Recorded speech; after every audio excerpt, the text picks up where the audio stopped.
আচ্ছা, যদি আপনাদের প্রশ্ন করি যে বিশ্বের সবথেকে দামি মশলা কোনটা? আইডিয়া আছে কিছু?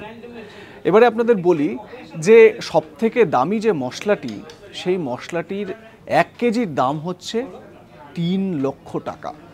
আজ্ঞে হ্যাঁ।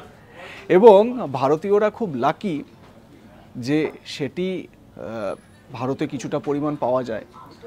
এবারে সেই মশলাটির নাম কি?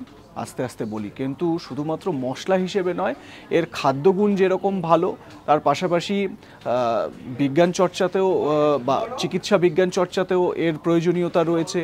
সুবাস বা সুগন্ধের জন্য এই মশলাটিকে ব্যবহার করা হয়ে থাকে। সেই মশলাটি হচ্ছে জাফরান। এই জাফরান এতটাই দামি, যার ১ কেজির দাম ৩ লক্ষ টাকা। এবারে ইরান, গ্রিসের মতন দেশে এই জাফরান অত্যাধিক পরিমাণে পাওয়া যায়। এর পাশাপাশি ভারতেও এই জাফরান বিশেষভাবে পাওয়া যায়। কাশ্মীর তো এর জন্য বিখ্যাতই। অনেক সময় বাচ্চাদের দুধের মধ্যে জাফরান দিয়ে খাওয়ানো হয়। এর উপকারিতাও অনেক রয়েছে। ক্যান্সারের বিরুদ্ধে লড়াইয়ে জাফরান নাকি খুব ভালো কাজ করে। ইন্টারেস্টিং ফ্যাক্টস না? এর জন্য সাবস্ক্রাইব করুন আজ তাক বাংলার ইউটিউব চ্যানেল।